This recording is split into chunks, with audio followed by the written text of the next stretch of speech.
ঢাকা চট্টগ্রাম মহাসড়কে এখন এআই ভিত্তিক নজরদারি ব্যবস্থা চালুর উদ্যোগ নেওয়া হয়েছে।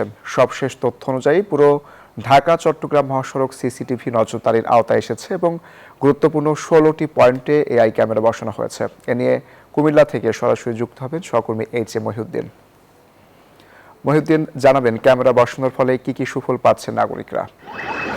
অঙ্কর, আপনি যেমনটি বলছিলেন, ঢাকা চট্টগ্রাম মহাসড়কে দীর্ঘ 500 কিলোমিটার জুড়ে 1427টি এআই ক্যামেরা দীর্ঘদিন পরিকল্পনা করে এই দ্রুত সময়ে সড়কের বিশৃঙ্খলা এবং যে সকল অপরাধ কর্মকাণ্ড হচ্ছে সেগুলো কিভাবে নিয়ন্ত্রণ করা যায় এরই প্রতিফলন আজকে থেকে এর আনুষ্ঠানিকভাবে যাত্রা শুরু করেছে।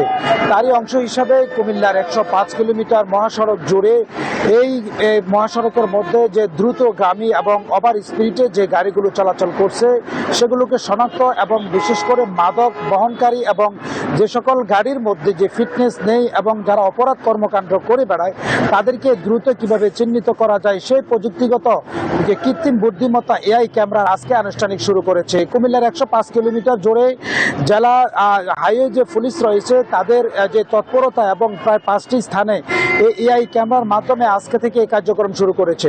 আপনাকে আরেকটি বিষয় জানিয়ে রাখি যে এই সড়কের মধ্যে যে সকল গাড়ি বিশৃঙ্খলা সৃষ্টি করে সে সকল সারিকে দ্রুত কিভাবে চিহ্নিত করা যায় এবং দ্রুত অটো সিস্টেম এই গাড়ির মধ্যে মামলা হয়ে যাবে এবং সেটি মালিকের যে মোবাইল নাম্বার যে রেজিস্ট্রেশন সাথে দেওয়া হয়েছে তার মধ্যে সেটি অটোমেটিকভাবে SMS চলে যাবে, একটি মামলার একটি মেসেজ যাবে। সেই মামলার মেসেজ পাওয়ার পর সেই গাড়ির মালিক দ্রুত সেটি অনলাইনের মাধ্যমে পেমেন্ট করে সেই অপরাধের মাসুল দিতে হবে। তবে আশা করা যাচ্ছে মহাসড়কে এই সকল বিশৃঙ্খলা এবং এই দ্রুতগামী যারা অপরাধ কর্মকাণ্ড করে থাকে সেগুলোকে দ্রুত চিহ্নিত করা হবে। তো এই ছিল আজকের এই মহাসড়কের আনুষ্ঠানিক তৎপরতা এবং কুমিল্লা থেকে আমার কাছে মহাসড়কের সর্বশেষ চলছে স্টুডিওতে অঙ্কুর।